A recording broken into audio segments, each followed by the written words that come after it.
ઉત્તર પ્રદેશના પ્રયાગરાજમાં મહાકુંભનો પ્રારંભ થઈ ગયો છે. મહાકુંભમાં વિશ્વભરના સંતો, ઋષિઓ અને ભક્તો શ્રદ્ધાથી પવિત્ર નદીઓમાં સ્નાન કરીને આધ્યાત્મિક મુક્તિ પ્રાપ્ત કરવા માટે ઉમટે છે. દેશ વિદેશથી લોકો મહાકુંભમાં આવે છે. ત્યારે સૌથી વધુ ચર્ચા એપલના સ્થાપક સ્ટીવ જોબ્સના પત્ની લોરેન પોવેલ પણ આ વખતે કુંભ મેળામાં આવવાના છે. આ વિશે વાત કરીએ આ વિડીયોમાં. નમસ્કાર, આપ જોઈ રહ્યા છો વાઇબ્સ ઓફ ઇન્ડિયા અને મારું નામ છે અફનાન.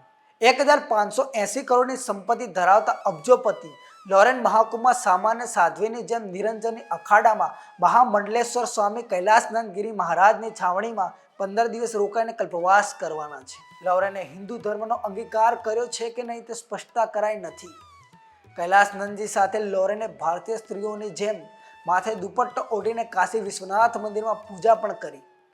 લોરેન હિન્દુ ના બન્યા હોય તો પણ મહાકુંભમાં હિન્દુ શ્રદ્ધાળુઓની જેમ કલ્પવાસ કરવાના છે.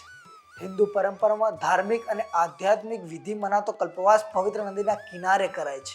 સંન્યાસ અને વાનપ્રસ્થ આશ્રમ સંયોજન જેવા કલ્પવાસથી મોક્ષ મળે છે એવું મનાય છે. કલ્પવાસ દરમિયાન વહેલી સવારે, બપોરે અને સાંજે નદીમાં સ્નાન કરીને ધ્યાન વગેરે કરાય છે. એકદમ સાદું અને સંયમી જીવન જીવવું પડે છે. આલિશાન ઘરમાં રહેતી લોરેન મહાકુંભમાં બીજા સાદું ખાય છે એવું સાદું ભોજન જ જમશે. વહેલી સવારે ઉઠીને કડકડતી ઠંડીમાં ગંગા નદીમાં ડૂબકી લગાવીને સ્નાન પણ કરશે અને બીજા સાધુઓની જેમ દિવસે ધ્યાન યોગ પણ કરશે. લોરેનના પતિ સ્ટીવ જોબ્સ પણ હિન્દુ ધર્મ તરફ આકર્ષાયા હતા અને 18 વર્ષની ઉંમરે બધું છોડીને ભારત ભાગી આવીને સંન્યાસી બની ગયા હતા. હિન્દુ ધર્મ પછી બૌદ્ધ ધર્મમાં પણ તેમને રસ પડ્યો હતો.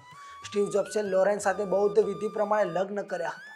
લોરેનના આ કલ્પવાસના કારણે મહાકુંભને વૈશ્વિક પબ્લિસિટી પણ મળી રહી છે.